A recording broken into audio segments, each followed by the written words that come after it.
Emma Vandemore decided to come to FCA camp for the same reasons as any other camper out here. She did have to choose between basketball and golf. She picked golf, and her hope was to improve her game, but also get closer to God. It's kind of something that I can just come out and play. I don't have to have like someone to come play with me. I can do it by myself, and it's something that I really enjoy, and it's relaxing. I've come a long way from when I was a little kid, playing with junior clubs to getting my big kid clubs and playing on the golf team. What are your hopes this week, to get poured into every single day by some really great coaches? Yeah, I'm really looking for a lot of input. I'm excited to see and meet all these new people, and I'm excited to get closer to God. Why is it important to pursue God, to pursue Christ? That you're young. Hey, you got plenty of time in front of you. Why do you want to get closer, do you think? I think it's because He's always going to be here. I know there's going to be ups and downs in my life, but I know that He's one thing that I can count on as a constant in my life. So what's a nice girl like Emma Vandemore doing in a place like this? Well, she is a stock show girl. She shows pigs and cares for them as well. And she says it takes just as much commitment as any other sport.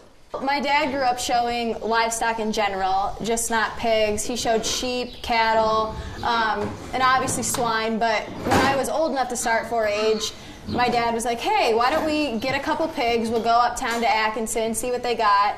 I was like, sure, why not? So we tried it. And the instant after I showed the first time, I fell in love with it. And it's something that you really have to commit your time to. It's taught me a lot of responsibility. I mean, coming out here every day, morning and night, is a lot of work, but it's worth it in the end. What is the process? What's your routine like with the pigs? In the mornings, on school days, it's usually my dad coming out here, but at night is when a lot of the work is. We spot clean and clean the pens, and then we usually take them out and we walk them and wash them. And then they'll come back in. We'll put this conditioner stuff on them to make their hair shine. And then we feed them, and then clean their waters, and then we'll sweep all this, and then we leave. It's a long process. It usually takes 2.5, 3 hours. Does it get to be drudgery? Is it all a pleasure every time, The hard work in the barn is kind of the downside, but it's time that me and my dad get to spend together, so that's the plus side of that. But the showing is the fun part for me. I've made a ton of new friends, and that's kind of the upside.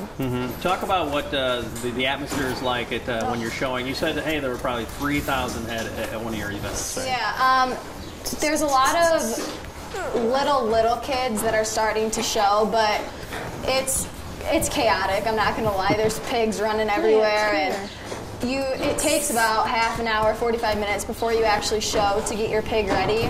I mean, you have to wash them, clean them off, get them all shiny, and then taking them up to the ring at the World Pork Expo is insane because there's pigs everywhere and you're so far away from the ring that it just takes a lot of time. Well, talk about how attached you get to the animals too. Is that kind of the heartbreaking and endearing part of it? Yeah, definitely. We try to name our pigs every year. I mean, Mia, my little sister, comes out here, what's this one's name? What's this one's name? So we try to have names for all of them. But it's hard because you're with them twice a day, every day for 6 months.